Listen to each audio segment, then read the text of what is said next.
Dans cette vidéo, je vais te montrer comment incorporer ton design dans un masque chirurgical, comme tu peux le voir actuellement à l'écran. Et ce qui est intéressant, c'est que même après l'avoir paramétré, designé, etc., on va pouvoir prendre le masque et prendre image par image. Tu vas pouvoir aussi modifier le fond, etc. Tu vas pouvoir aussi faire un GIF, donc une image animée, ou même faire une vidéo, du coup, animée de ton masque. Et j'ai eu l'idée pour ce petit tutoriel, du coup, de faire un masque Où est Charlie ?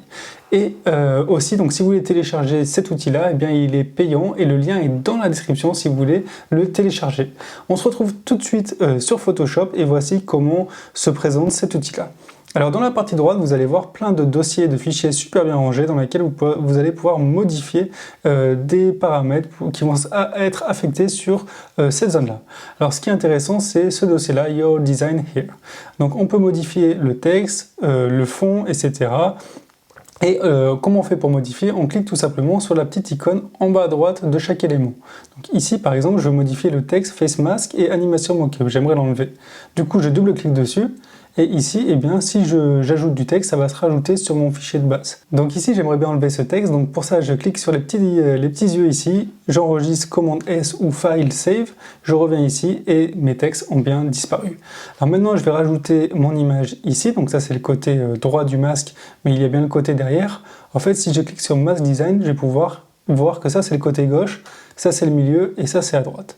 Du coup je suis allé sur Google, j'ai trouvé ici une image d'assez bonne qualité de Où est Charlie, je la prends et je la mets tout simplement ici. Voilà, maintenant je la positionne à la place du bleu, un peu comme je souhaite, ça je peux le monter, j'enregistre, je reviens sur le fichier principal.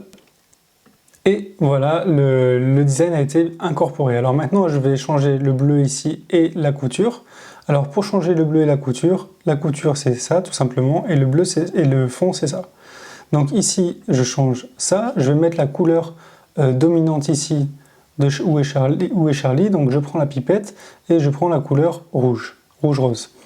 Je la copie, ensuite je vais dans Mask Strap, je double-clique ici, je change la couleur, j'enregistre, je regarde et effectivement ça a bien fonctionné. Alors maintenant je vais changer la couture en blanc, voilà, j'enregistre, je reviens et voilà le résultat. Alors là je peux enlever même le background, je peux sélectionner ça, je peux aussi aller dans les dossiers ici, récupérer tous les ongles de mon masque et je vais pouvoir aussi faire ce qui est intéressant ici, une vidéo. Et j'ai une petite idée aussi, je me suis dit pour mon projet factice, eh bien j'allais mettre une image de fond de mon magasin de bande dessinée, bien sûr qui n'est pas le mien. Je suis allé sur Google, j'ai trouvé cette image là et du coup je vais l'incorporer dedans. Et voilà, donc ça peut être pour la promotion d'un livre Où est Charlie par exemple.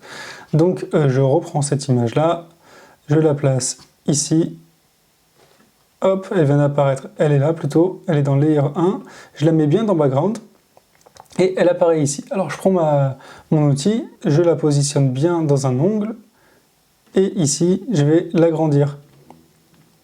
J'espère que l'image est d'assez bonne qualité. Maintenant, tout est bien, je vais l'enregistrer au format vidéo, donc là je pourrais l'enregistrer au format image, export, save for the web pour l'exporter au format JPG, PNG, etc. Moi je vais faire render vidéo. Donc là le temps de chargement dépend des performances de votre ordinateur, en général pour moi ça prend 1 minute. Ça y est, Photoshop vient de terminer le rendu de la vidéo et on voit tout de suite comment ça rend. Ça rend trop bien, je suis très satisfait du résultat et donc j'espère que ça t'a donné pas mal d'idées. Si toi aussi tu veux télécharger cet outil-là, n'hésite pas, le lien est dans la description pour le télécharger. A bientôt pour de nouvelles trouvailles.